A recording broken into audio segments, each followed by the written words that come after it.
Carol, for that introduction. That was very lovely. And thank you to everybody for coming along and listening to me today. It might seem unusual that I've chosen to talk about international gardens when it seems so far off our agenda at the moment, but we can always dream, and we will get to visit some of these beautiful places again one day. So I thought it would be just fitting to have something to look forward to. I'm sure a lot of you have probably visited some of these gardens before. Now, I'm starting with the Netherlands for a couple of reasons. It's a country that I've been privileged to visit through Botanica, but also through when my husband and I had our wholesale nursery. We specialised in bulbs. My husband was born in Australia, but he's Dutch heritage, so we had a connection, and we had a bulb connection over there. So we ended up having a quarantine nursery on our property at home, and we were bringing in a couple of 100,000 bulbs a year from the Netherlands. So I have a connection there. Keukenhof is, it's the star, well, the Netherlands is the floriculture industry of the world. And this is their showcase gardens. And for anybody that loves flowers, and as most people that love gardening are flower lovers, it is on a bucket list. I've had people there, florists with me in groups, as well as just garden lovers, but I've had ladies sitting on benches in this garden with tears coming down their faces because they've just been overwhelmed by the absolute beauty. I think why it works, there's a few reasons why it works so well, but it is in, it's located in the old hunting grounds of the royal family. So you have this incredible space and beauty of the structure of the old trees. So the garden beds are based around that. This particular one is the Muscari bed, the grape hyacinths, and it's just like a river flowing through the forest. I think they're yellow tulips at the side of that, but it's the layers of planting in the Keukenhof gardens that make it so spectacular. They 7 million bulbs, it's planted for the spring season. 7 million bulbs are planted throughout that season, and how it started was a showcase for all the individual bulb growers in around that Ellesmere area. So what they do, they're always breeding new varieties, so it's a way of showcasing their new bulbs. So particular companies will come and take care of particular beds, or they'll have allotted spaces in the garden that they are allowed to choose what bulbs go in there, and it's all obviously all designed by a big master plan, but they will come and do progressive planting. So there's always colour and uniformity over the 3 odd months or 4 odd months that the garden show is open for. It's horticulture at its, floricultural at its best. There's not a weed to be seen in this place. There's teams of gardeners, and it is loved not just by international tourists, but by the people of the Netherlands themselves. It's like a garden that they embrace. And for me, one of the most, I've been lucky, I've been there a few times. One of the most images that remains with me from this garden is one day, because they have all these meandering paths down to the lake area, they had a group of people from, not in nursing homes, but that weren't just being wheeled around in wheelchairs. They were actually being wheeled around. These were people that were actually bedridden, and they were wheeling people out on a sunny spring day that were lying vertical on these beds, but they could manage to move their head from side to side and look at the beauty in this garden. And, you know, that just really had a lot of meaning for me. It's also about modern gardens too. It's not just about the bulb gardens and the flower gardens. There's a lot of space set aside for individual designers. So it's catering for all different tastes, really. There's a lot of interpretation of hedges and pruning techniques, pollarding, coppicing, that sort of thing that you see a lot of in Europe. And they also have a big showcase halls for the individual flower growers and the florists. So there's a huge amount of floral displays there as well. You know, it's busy. They have a lot of tourists there, but it seriously is, I would say, a bucket list garden that you could look forward to putting on your agenda one day. Next, because we, you know, got the Netherlands at the beginning, and because of my association with the cut flower industry, the Ellesmere Flower Market and Auction House. I know I was talking to Carol yesterday, she's been there before. It is the most extraordinary piece of industry that you will see. It's the biggest auction flower market in the world, and it's all run on a system of trolleys, and it's all automated. It's industry at the highest level. They start early in the morning. The public is allowed in from about 8 o'clock, 9 o'clock. You have to get there quite early, and the public views from a viewing platform up above. So I've taken this photograph looking down onto the floor space, and it is precision to a T. So they have auction rooms where the buyers come and sit there, international buyers, domestic buyers buying from all the big wholesale suppliers around the world, and the flowers come from everywhere around the world, and it is open every day of the week. And they bid for the flowers, then they're all marketed out on these trolleys in these systems, and they're loaded onto the trucks. It is extraordinary. And the flowers are in the most pristine condition, and they also do potted plants as well. So, you know, when you go to a florist shop, or even now Bunnings, and fortunately Bunnings is the domain now, or has taken the bulk of what we buy, but any flowering pots too, I think like little saxifrage, or the cyclamens, think of any flowering pots, they will go through the flower market as well. It's fast-paced, high-tracked. It is really worth going, and I know it's not a garden as such, but it's seriously somewhere that is worth a visit if you can. A lot of you would have heard of Pet Rudolph. He's probably one of the most influential landscape designers of the 20th century.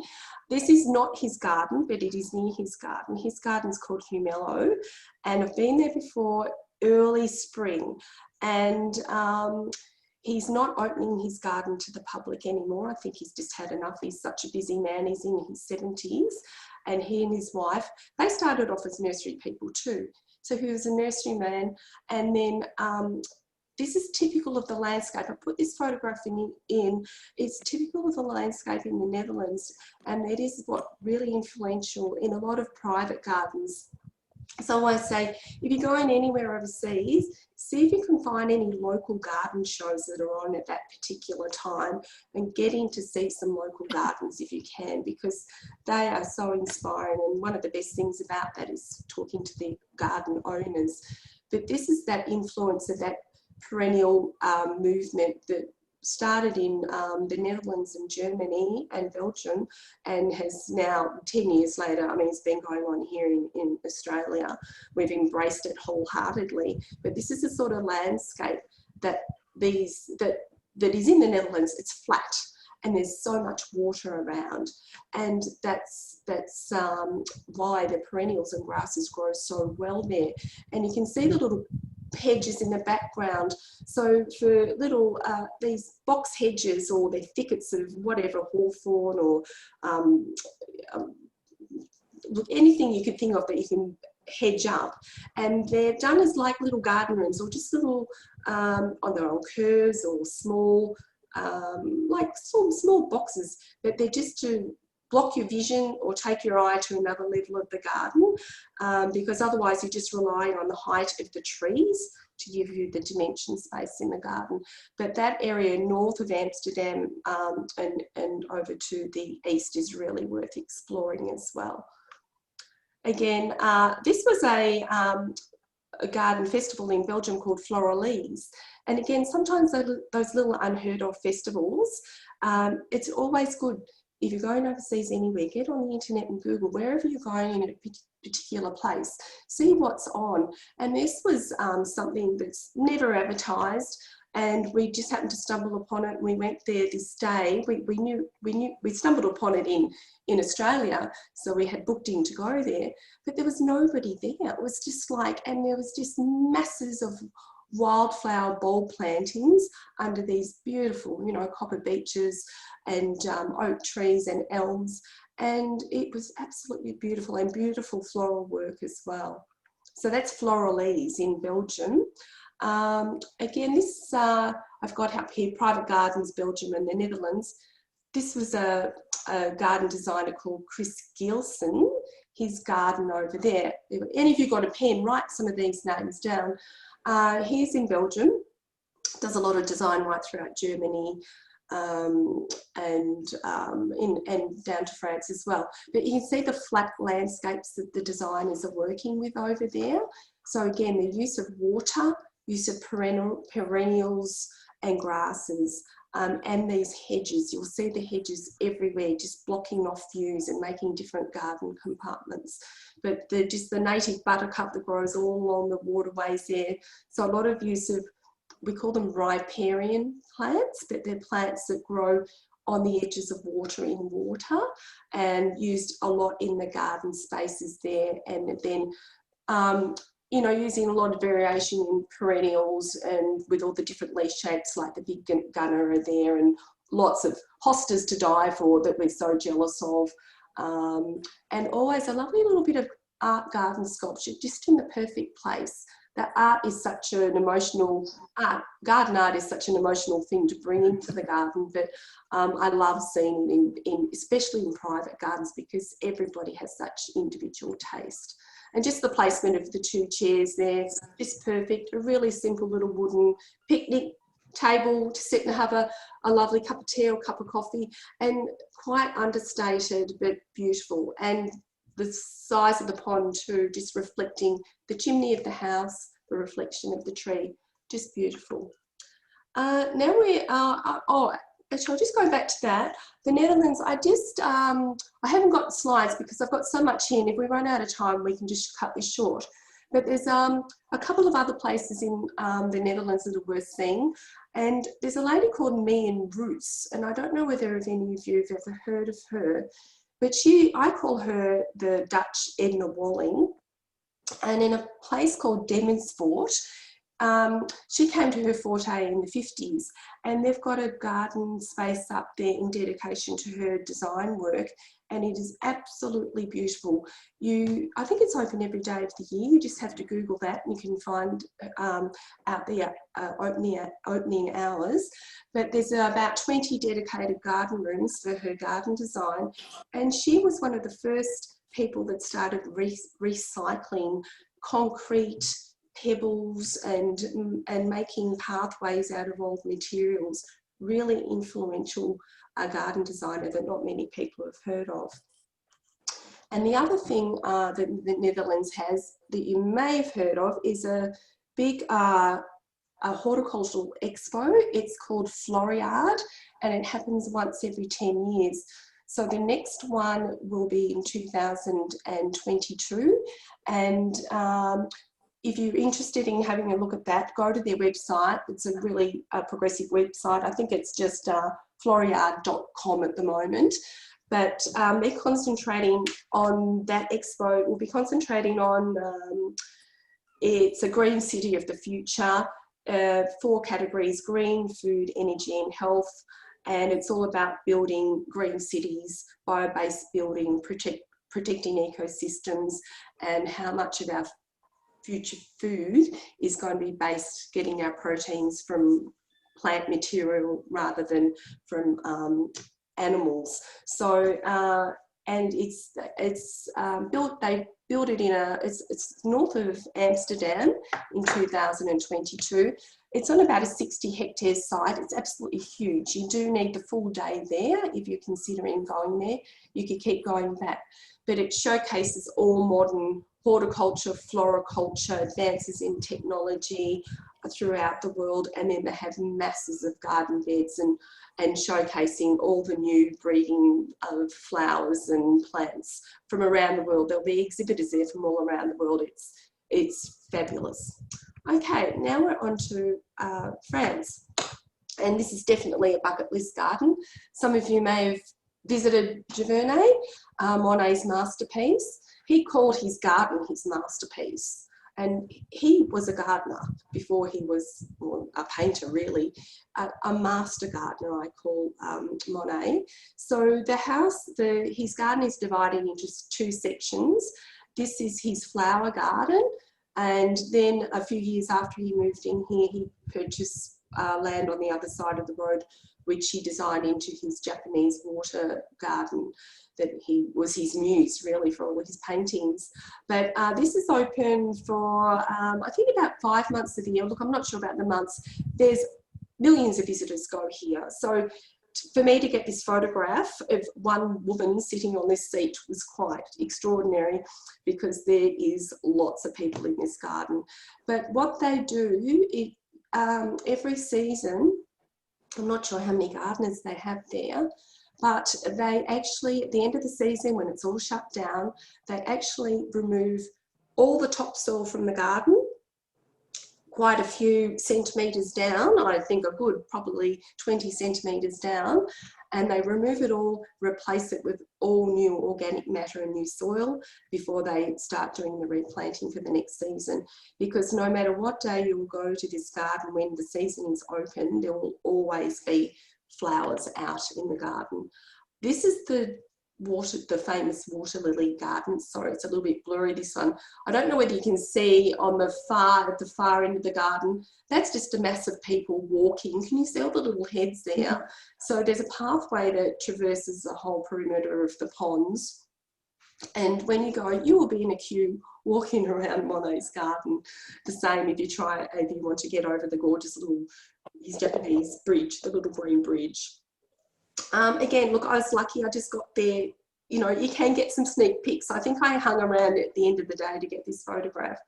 But this is the main boulevard, or the main avenue up to the house, with the gorgeous arbours covered in roses. So again, can you imagine in summer when the roses are out in full flower and the nasturtiums all trailing along the pathway?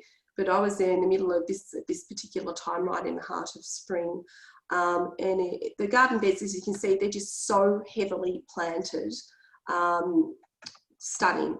And there's there's small little gravel pathways, and some of these garden beds may be 2, 3, 4 metres wide, and the pathways are only half a metre wide, just enough for a single file through. And some of the beds, just full of bearded iris, little wallflowers, and the scent in the air, it's just magic. That's probably a better photograph of the lily pond, and the lilies are just starting to, no flowers yet, but lots of foliage just starting to appear on the surface of the water. And again, really heavily planted with lots of roses too on the different frames, climbing roses as well. And look, at the little end of the village, this is why we go to France, don't we, as well, to explore all the little villages. So just out of his garden, you can walk down the little village, and there's so many little cafes to visit. But I love just the ideas you can gain from, look at the pollarded plane tree. And I just don't think we do pollarding and coppicing here enough in our gardens at home. It's such a great structure in the garden.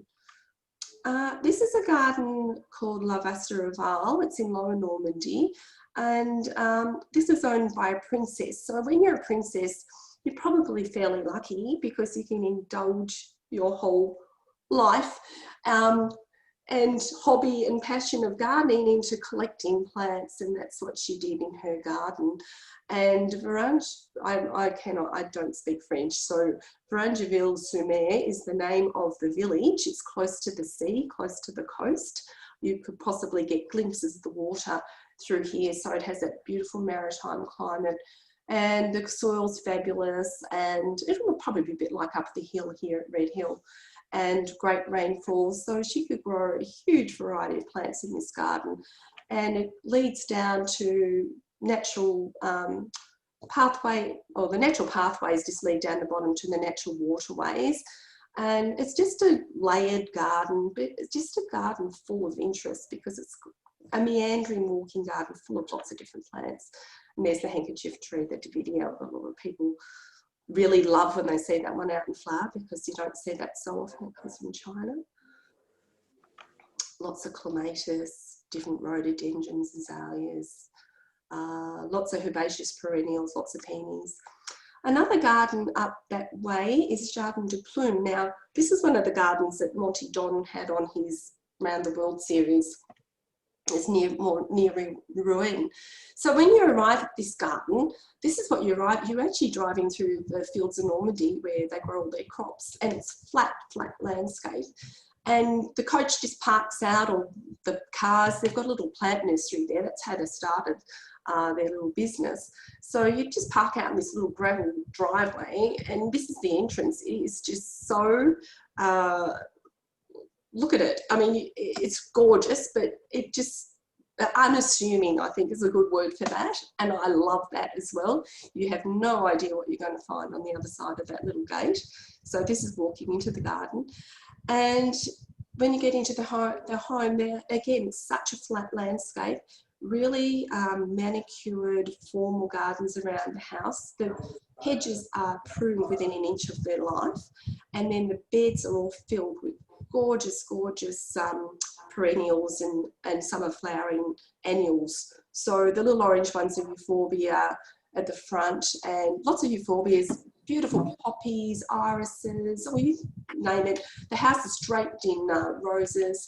And then you look out from the house, from the formal gardens, and again, it depends so much, doesn't it, what time of the year you get to visit these gardens, but a flat landscape.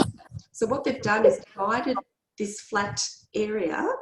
It's the size of probably a small oval, meaning a rectangle, and it leads out into the dairy paddocks and the apple trees. Hedged it all off, just divided it into regular patterns, regular rectangles, put one reflection pond in, which is just perfect. And it's really shallow, but it just reflects that gorgeous specimen tree. And the beds are just full of ornamental grasses and wildflowers. So when I've been there a couple of times, people can be disappointed when they go and look at it like this and they say, well, there's not much in the garden beds. But then you can go at a different time through the season and they're up to 2 metres tall, full of billowing grasses and the little wildflowers. At this time of the year, we're just peeping through. It's just great design, simple design, but really thoughtful design, and modern design, I suppose you call. Another area of the garden, which I just love, again, beds just so full of perennials and annuals that, you know, I don't know how they weed them, but to divide it off, this stunning hedge. I'm not sure it's Luma, or I'm not sure exactly what that hedge is, but don't you just love the formation of that hedge? That curved, it looks like a sea wall, doesn't it? The waves, maybe because it's nearer the sea, but I just think that's absolutely fantastic, and highlighting the big oak trees in the background. And this is Sylvie and her husband. I can't remember his name, but that's their little nursery there. And, you know, that's, the public can go in and buy their fabulous range of perennials, and they're just the most gorgeous people. They'll love walking you around the garden, talking about their garden, and that's what I think you need to find when you go overseas too, find those private gardens. This is another one called down in the Périgord region, Jardin de Marquessac. It's only been open maybe 10 years or so, and it is seriously one of the most fascinating gardens if you like pruned box plants. I think there's 150,000 box plants in this garden. It's built up on it's like a belvedere. It's on a ridge line looking down into the valley, into the Dordogne region, and this is the main chateau, and it's open every day of the week, I think. There's a beautiful little cafe there. You can sit, you must go and have lunch there if you're doing this. And these meandering paths, it was a misty, rainy day when we were there, but the paths, they're sinuous paths, and they meander all the way up to the top of the belvedere, and you get the most stunning view down the whole of the valley. team of gardeners there, they prune every one of these boxes by hand. Nothing is done with a mechanical hedge pruner. They work in teams. You can see how one fellow there is holding his string line and the little bamboo stake along the top of the hedge to keep it all in line, and these fellows just trim with precision, and that's what they do virtually all day long, every day long in their gardening life, and it is seen as a prestigious job to get an apprenticeship in this garden. Some of the shadows in France, I just talk about, this is a smaller one, and again, this Renaissance sort of garden, formal garden design, but sometimes it's the other interesting things. These, I think they were just those pollarded or pollarded crepe myrtles there on the pathway, and just beds of roses, formal garden beds. But it's the interesting things you find in the garden. This was a dovecot, the interior of a dovecot. And I didn't know the things you learn when you go away, but the amount of pigeonholes. So they had the pigeons in the dovecot for the fertiliser and for using for food, but more importantly, they were used for carriers to carry the messages to all the different important people in the area. But the fellow who ruled that particular area would dictate how many pigeonholes you were allowed to have in your dovecot. So obviously the owner of this chateau was quite a privileged, high up the hierarchy person in his day, because he was allowed to have that many holes in his dovecot. Again, at the bottom of those gardens, they had natural springs, and that was the true colour of the water. It was like going through a fairyland. It's just beautiful. Again, the classic French home chateaux, the simplicity, the stonework, just having one tree in a courtyard and one simple rose, keeping it simple. One is sometimes one of the hardest things we can do when we're as gardeners, isn't it? Because we love all that. I'm the worst for that. I haven't got a favourite plant. I love everything, but simplicity, very difficult to do, and that just looks fantastic, I think. Again, that's this same property from here to here, stretching on, but little garden follies, particularly we find a lot of them in France, this leading down the little vista down to the little stone house. There's a little pond there, but the bit of a quirky bit of art sculpture there, I think that's meant to be pruned to look like a giant bug of some description. I'm not sure what. And again in Normandy, arts and crafts gardens. So you don't have, there are some arts and crafts gardens in France as well. This is a beautiful one near the coast, Bois de Moitiers. So if you are in France, I think that's open nearly every day of the week. And gardens are owned by the same family. The fellow that runs it now, he's probably about my age, but his mother's still alive and she's still out in that garden, gardening every day. So typical of the arts and crafts, bringing the house and the garden in together and the different garden rooms. That was a clematis, just clambering up the tree, just like Clematis montana, I think, but just the full height of the house and the tree really cascading down to the walkway. Bergerac, a region in middle of France, near the Dordogne. This garden, Les Jardins du Sade, again privately owned. Write this one down, because if you're ever there, you must go and see it. It is just divine. It's really got an Italian feel about it, and it would have been, I don't know, I can't remember who designed it, but the classic beautiful stone buildings, but this beautiful big reflective rectangular pond and the fountains. So they're just placed all of the fountains from one end of the pool to the net, to the one bottom to the end anyway, but just perfectly, the water just spouts out. It's not noisy, and they're just perfect little rivulets of water, just drops peacefully on the water. And you can walk around the perimeter of the whole pond, you can walk around the whole garden. This other photo on the right-hand side, it's sort of all terraced, and it's wild and it's so atmospheric, and it is absolutely beautiful. and you might be lucky the owner may be there on the day. He's more than happy to walk around with you. Then onto the Loire Valley.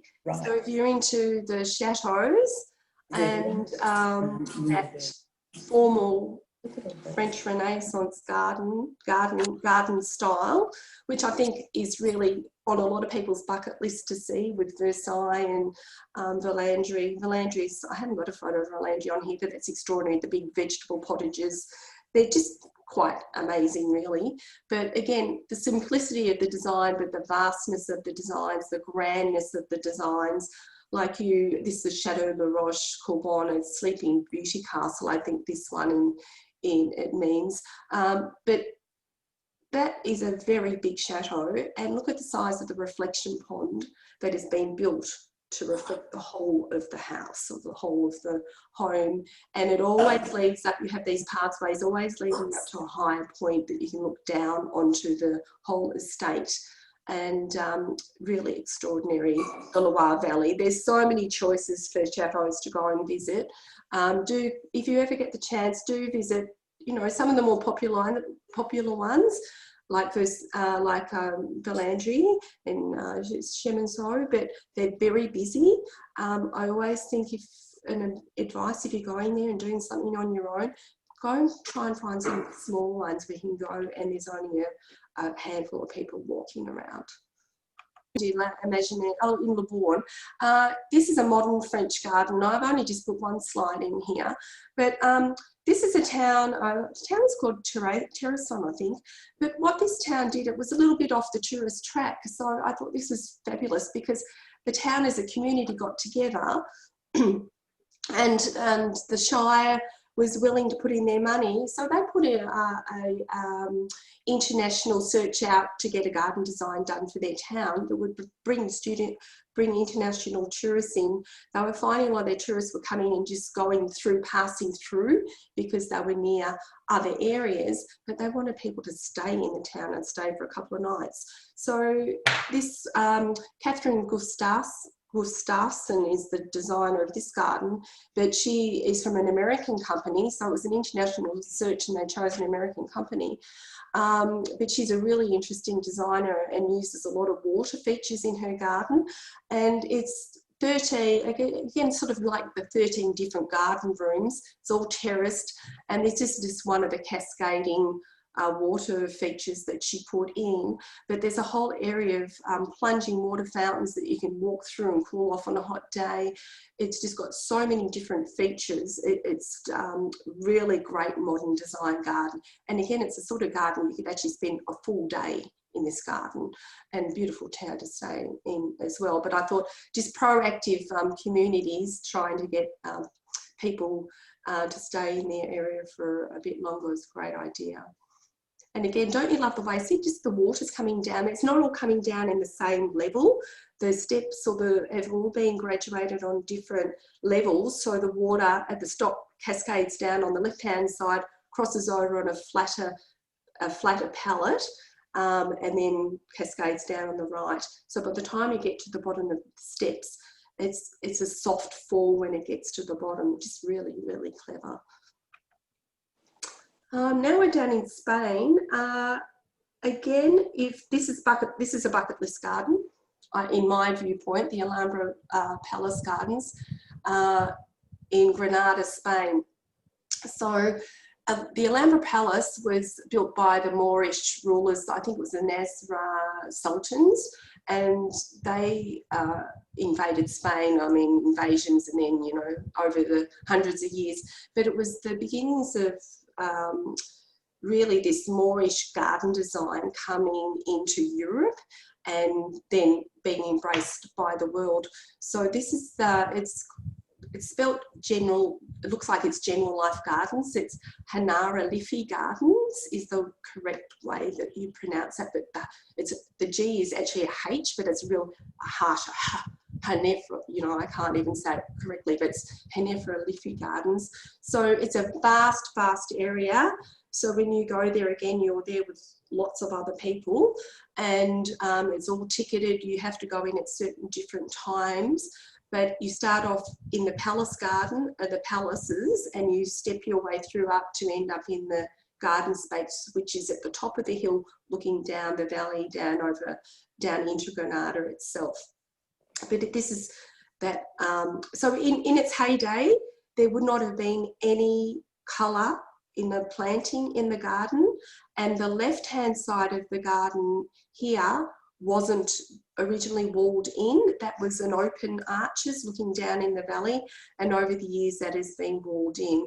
So they've added the colour, really, unfortunately, for the tourists, because they felt the tourists liked the colour in the garden, but originally it would have been just hedging plants and really, really simple planting, and the roses, the climbing roses on the wall.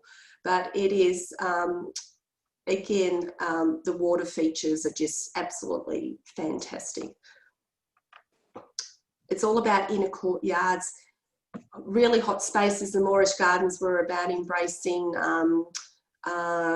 embracing paradise, reflecting the heavens, trying to get with the religious significance, but the water too, cooling down these hot places and providing havens, because especially for the women, you know, are cloaked up, they're not allowed outside. So, you know, the house and the garden really was their world, and but just beautiful.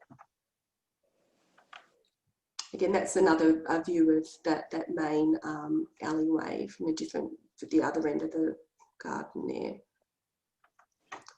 And another internal courtyard, so just the use of green and the pencil pines and the cedars, and a lot of use of water. But just really, again, that's another whole day. If you're thinking of going there, you need to spend put aside a whole day for the garden viewing. They've spent a lot of money on new modern plantings, integrating the old palace sections with the Hanara Liffey gardens, and again, extensive gardens, just fabulous. Cordoba, some of you may have heard of Cordoba Garden Patio Festival. Cordoba is probably halfway between Madrid and Granada. It's a fabulous, again, a really old town, so much history and culture, incredible old mosques and museums and churches and things to see. But the Garden Patio Festival is a community festival. So most people in Cordoba live in the city areas, and they live in apartments. So what you'll do, there's narrow cobbled, this was actually an internal road in an apartment complex, which is typical of the width really of the roads that you travel down in the small cars in these small towns. But on the outside of the houses, there's just a wall and there's a door, and it just looks quite featureless really, and it's not until you step into the courtyards, into the apartment space, that most of these apartments have internal courtyards. And that there can be up to, 20, 30 families living in one apartment space, but everybody has their own little garden area. But what they do once a year for spring, they put on a garden festival. There are bougainvilleas flowering over the top.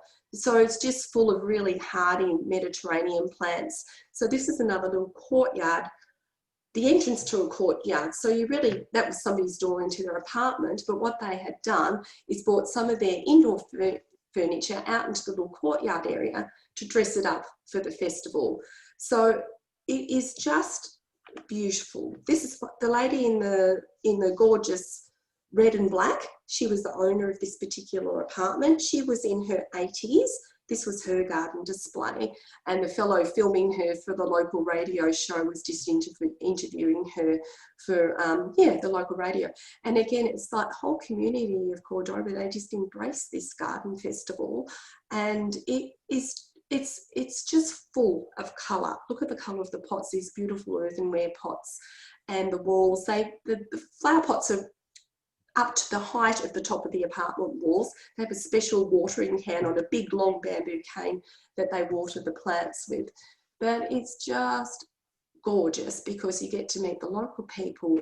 You feel like you're part of the local community. Unfortunately, it's getting busier and busier.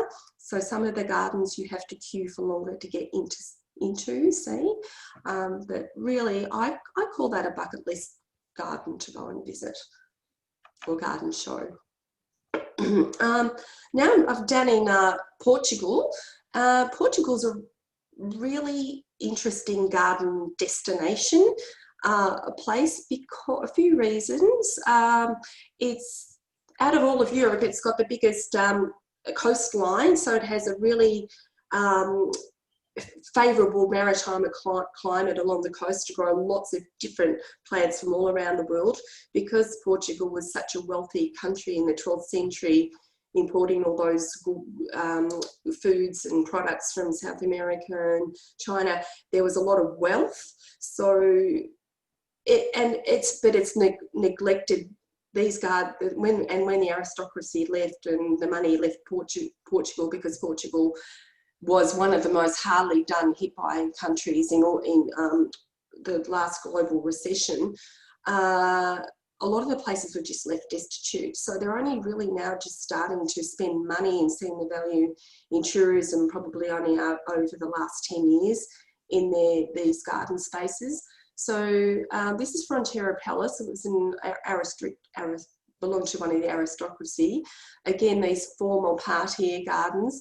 The use of the blue colour comes from the Moors, and we actually had the owner of this place taking us around, and I love the blue. Just highlights everything, especially when you get the gorgeous bougainvilleas out in flower, etc. And I said that this blue colour, you know, it comes from Africa, comes from the Moorish and the Persian culture. And he said, yes, but the reason we use it is the mosquitoes don't like that colour. So we painted everywhere to distract the mosquitoes. Now, I don't know whether that is true, whether that works or not, but that's what he told me. But this is in a courtyard part of the garden. The beautiful thing you'll see in Portugal is the use of the tiles. They're called azulejo tiles, and absolutely stunning. And they tell the history of Portugal. They tell the history of Europe, really. And this is a Judas tree out in flower, the wisteria, just little bedding begonias, and statue tree everywhere. Very intricate, quite fussy gardens in some of these places. Again, going down the bottom of here is a water reservoir. So they'd store the water in these water boxes, they would call them. And it was a way, because it gets very warm there over summer. But again, all tile work, the individual tiles around the head statues up the top, they're all different, like heavy blues. They're all acorns and pine cone motifs. Just stunning. Then you go up to Sintra, is about an hour north of Lisbon. So think of Sintra's where all the wealthy people went and built their holiday homes, because it was a lot cooler. So the King of Portugal lived up there in the Pina Palace. But a lot of wealthy people came from the British Isles, wealthy, privileged men in particular, but maybe wanted to live a lifestyle that they couldn't get away with in Britain, but they could get away with in Portugal, okay? So it's a really interesting place to visit, because there's a lot of incredible stories that went on with some of these estates. But you can see the Moorish influence there with the architecture in the chateaus, and that mix of, you know, plants from Africa, plants from all around the Mediterranean, really. And again, the use of a lot of water. But Sintra, again, you could spend 2 days up at Sintra. There's a lot of different fabulous gardens there that you can go and visit. This is a garden just, now we're out of Porto. Porto's a couple of hours north of Lisbon. It's the port wine growing capital of Portugal. But a lot of the they call them quintas, they're estates. A lot of vineyard estates, or the port wine estates, because they've made so much wealth over the wine over the years, and a lot of these estates are owned by the same families. A lot of them spend a lot of money on their gardens. So this one's Aveleda, and this is just part of the beautiful gardens as you walk around, and just happened to be there when all the cherry blossom was falling on that lovely stone table and seat covered in lichen and moss, and the petals. It was just beautiful. As you head more up the Douro, because it's something we do with Botanica, we do a lot of riverboat tours, or I've been lucky to do a lot of them. But this is the Matus estate in Villarreal. A lot of you would remember the old Matus wine bottles, the rosé bottles. So this is the family home of the Matus rosé.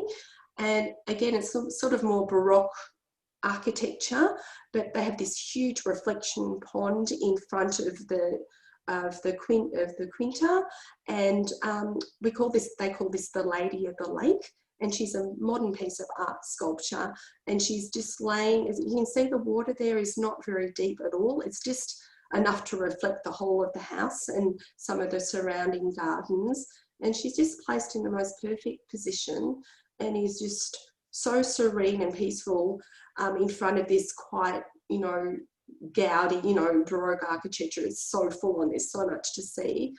And then the garden, you walk around the other side of the house and you have these beautiful formal gardens. And yeah, so that was a rhododendron mountain flower actually. Yeah, a really, again, I think that sort of garden is another bucket list garden if you're in that part of the world.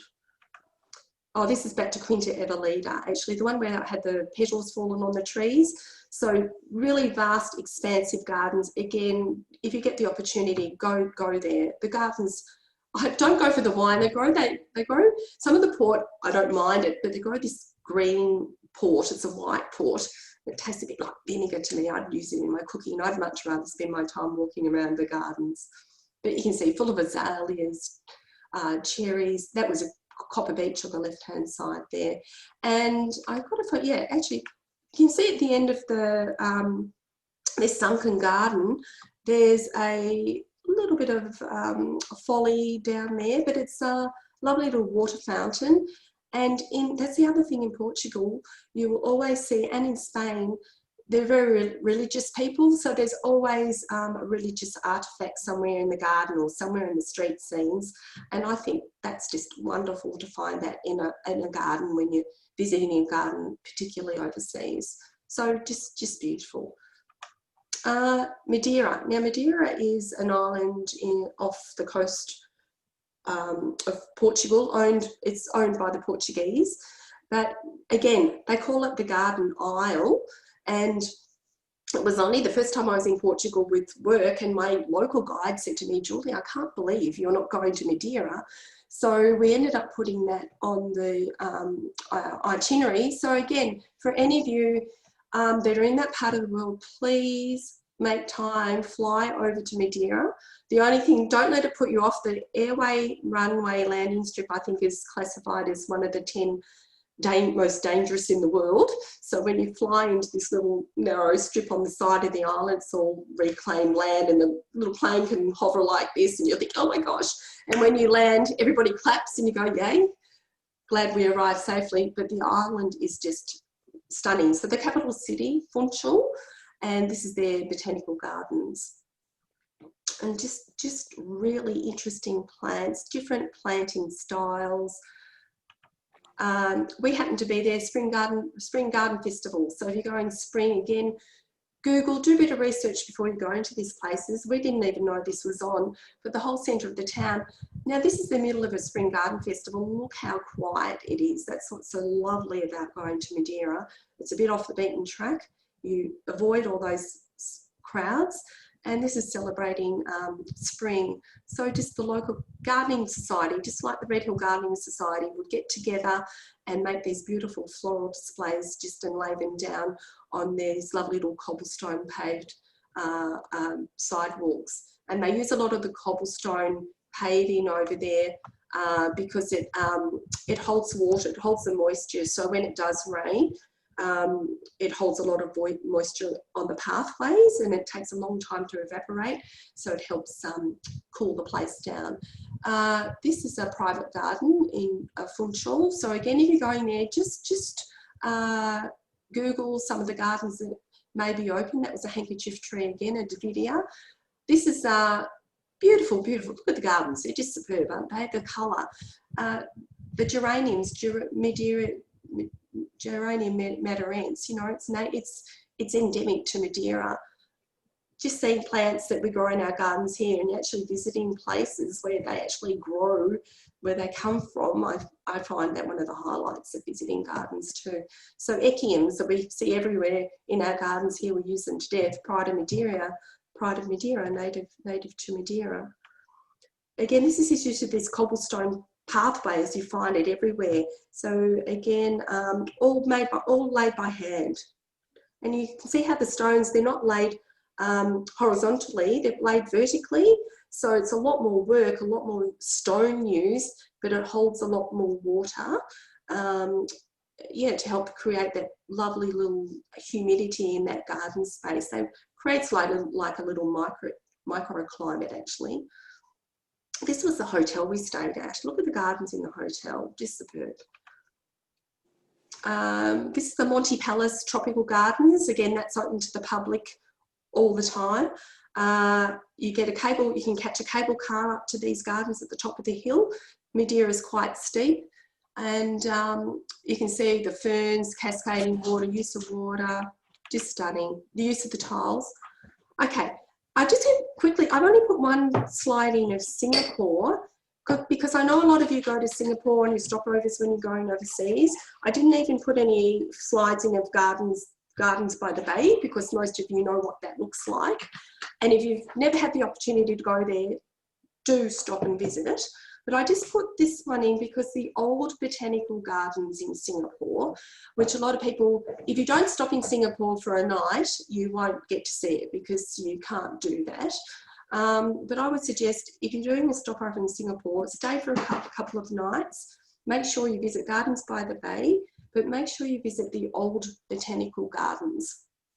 It has one of the best botanical garden, best orchid displays I have seen anywhere in the world. So if you're into orchids, I think you have to pay $10 or something to go into that particular display area, but it is so worthwhile. It's absolutely fabulous.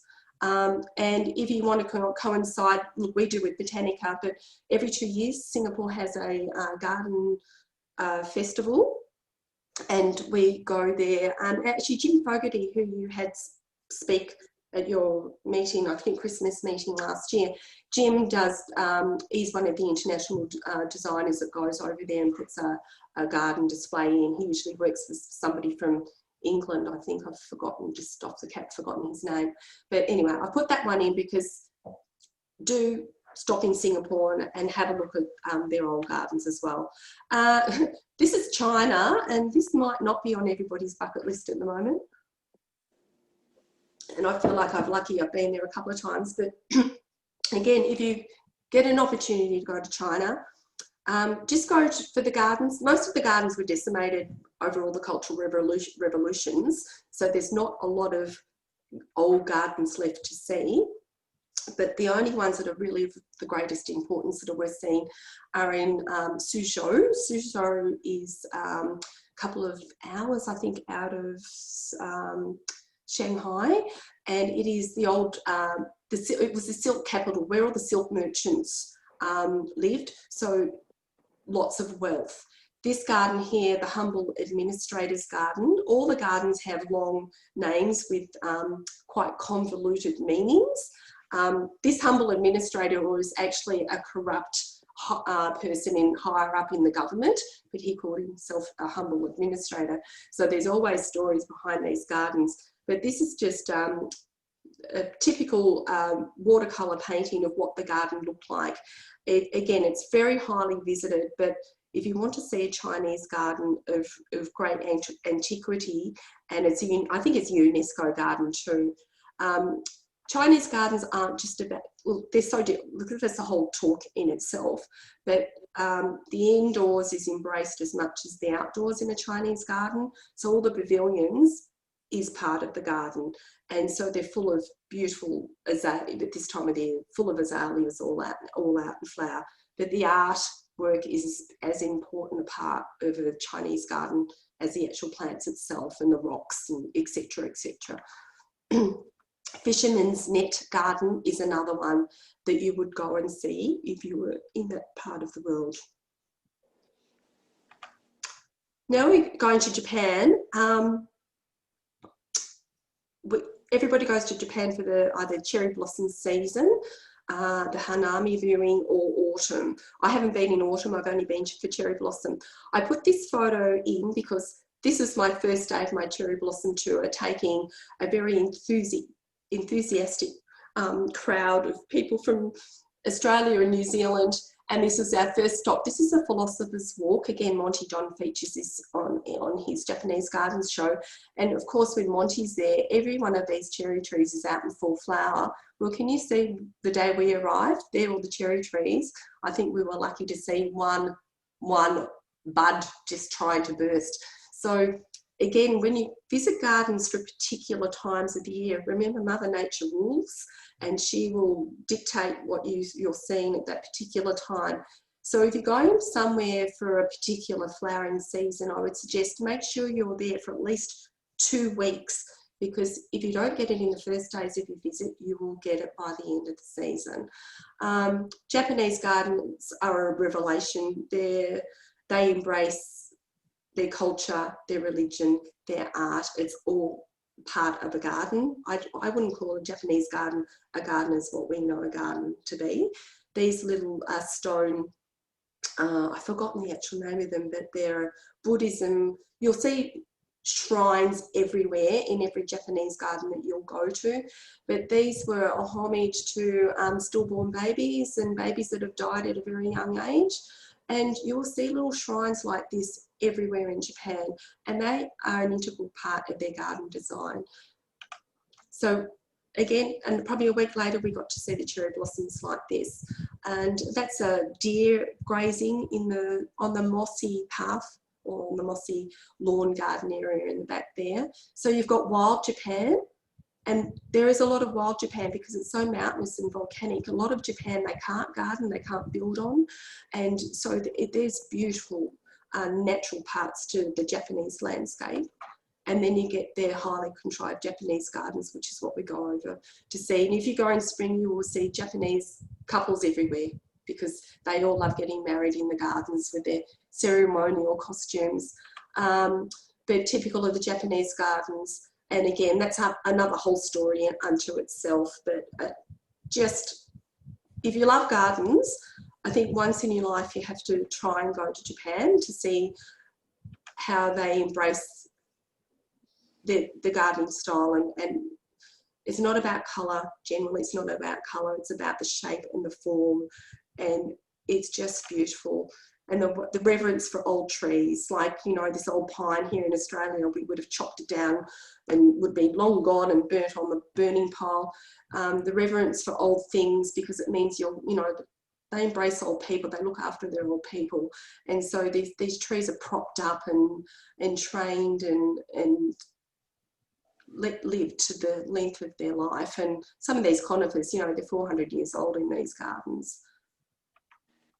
The meticulous skill, for me as a horticulturalist, what I find fascinating if I'm away, I love finding gardeners in situ if I can, and I always try and talk to them. If I can't speak a language, I always ask to look at their gardening tools. So these are the moss gardeners. So they're scraping, they'll work all day long just on their, you know, hunched down, squatting down with these tiny little scalpels, removing all the grass. So it's a moss lawn. So any little grass seedling that will come up is being taken out, and just the reverence. And the other thing in Japanese gardens, you know, people don't walk in places they're not meant to. You'll never see a sign, don't walk on the grass, or don't walk here, or don't touch this, or don't. People just don't. They have a reverence for the gardens. This is a typical Japanese gardener's toolkit. So, and most gardeners, Japanese gardeners, will have soft shoes as well. So they'll have their working shoes for some parts of the hard part of the garden, but they'll also have in their kit bag like a little pair of cotton socks that they will put on to put on their feet when they're working in, say, the moss garden, for instance. But for all their bonsai and clipping tools there. And again, though, then you do have the colour, and there's some magnificent peony gardens in Japan as well. Just some of the best peonies I've seen anywhere. Yes, and the meaning behind all, and then you have like the little tea gardens and just, you know, the stories behind what everything means something in Japan in a garden. Now we're in the British Isles. So again, I haven't put a lot in. We're nearly at the end. The British Isles is probably the destination place that most people choose to go to first. And I've got a list of so many, I'll give this to Michael here, there's so many gardens in the British Isles to go and see. But again, if you're going there, make sure you go to some of the old woodland gardens. There's a beautiful garden called the Savile Gardens. I think this is near Windsor. And it's the Queen's Gardens. It's open to the public. It's like a botanical garden. So only a couple of hours with the traffic out of London. And then you get this on the right-hand side here. This is the Princess Diana's Memorial Garden. And again, this garden was an international competition, and the woman I mentioned before, Catherine Gustafson, she actually won the job to design this garden. And if you've ever been, please go there. London's can be very hot. It's a garden for families. It's a garden for children. I think Princess Diana would have been overwhelmed. The day we were there was just hundreds of kids playing in the water in this fountain. It's granite. And how they designed this was on a real river stream with all its natural rapids and as it calms down into big still ponds, and it was all done on computer based, and it is just absolutely gorgeous. And then Chelsea's the bucket list show, and there with the other guide I was working with that day was Judy Horton. She lives in Sydney, and the only representation at Chelsea at the moment is Will from Willie Wildlife Bronze Sculptures. He lives in Ocean Grove. He makes the most stunning garden artwork out of bronze, and he's been exhibiting at Chelsea for years because English gardeners embrace their gardens and spend a lot of money on their gardens. So Chelsea for me is about the display gardens, which we all hear about and see. But I'm going to be really honest here. I think our MIFGS here in Melbourne is more innovative in a lot of their garden design. Chelsea's fantastic, don't get me wrong, but they are all playing to win these coveted awards, and the guidelines are so tight where they have to follow. I think we're a lot more daring. Our designers are a lot more daring here in Australia. They'll go out of, yeah, anyway, they'll try something different, but the precision to detail in the display gardens and the colour and the quality of the plants. This is a garden designed by a friend of mine. Actually, Tracy was in the photograph ages ago when we were back at in the French garden, but she was commissioned by one of the local, where she lives up north of England, to represent some of the local beach side. So this is the garden design she came up with that they use. Attention to detail at Chelsea is second to none. So what she had to do here was like the shoreline. So you can see where the water is actually bubbling, she had to make it look like the tide was just slowly ebbing in and out. So in the end, she used a bicycle pump to place under these buoys here on the right-hand side, and just had that on a compression thing going just constantly. So it just kept the water moving. So it looked like the waves were just lapping at the shoreline. Each piece of stone was taken off the beach and replicated, and each piece of that stone had to go back to the foreshore where it was taken from. It was a beautiful design. So this is Chelsea, not looking that busy. It can be a lot busier than that, but this is the avenues of Chelsea. It's not that big. People, for the first time when they go, wow, it's actually quite condensed in a small space with the amount of people that go through.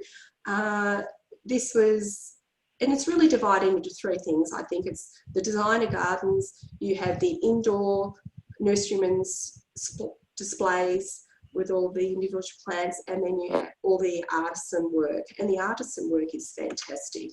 Look, there's a beautiful sculpture, all for sale. At the end of the show, people buy the whole coot and caboodle, all the plants go, people go in for bargains, but beautiful artworks at Chelsea, beautiful garden work. And again, probably as a horticulturist, the highlight for me, this is the indoor displays. Individual nurserymen that specialise in growing different plants will bring their collections in, have them on display. And for the life of me, I will never know how some of these nurserymen get every one of these plants to be flowering at the particular time for Chelsea, just for the display. And we've got lupins, the bonsai display is just perfect. Chrysanthemums, it's floricultural precision of planting, yeah, to a T. Just private gardens. Sussex is a great area, not that far out of London. Check out some private gardens in Sussex. This is typical of a private garden. Everybody grows their own vegetables. Everybody has their own picking garden, has their own orchards, a lot of pleached pruned trees. Again, up in Wales, I'll quickly go because I'm taking so long. Bodnant Gardens, put that down on your bucket list. If you happen to be there, as I was when the Laboona March is out, Bodnant Gardens is fantastic. Up in the Scottish Highlands, Inverurie is another bucket list gardens. It's a collector's garden. That whole garden there behind you is just full of collections of rhododendrons from hybrids and species, originals and azaleas and perennials, and it's just incredible. This was the potager garden. Look at the size of it, huge. They were having a coronary this day because it was about 23 degrees, so they were dragging all the sprinklers and hoses out because they were worried things were getting a bit scorched. Thanks, Joy. How have you got? Yeah, no, we're going. 2 slides left. Sorry? 2 slides left. Yeah, just a few, sorry. Just Scotland.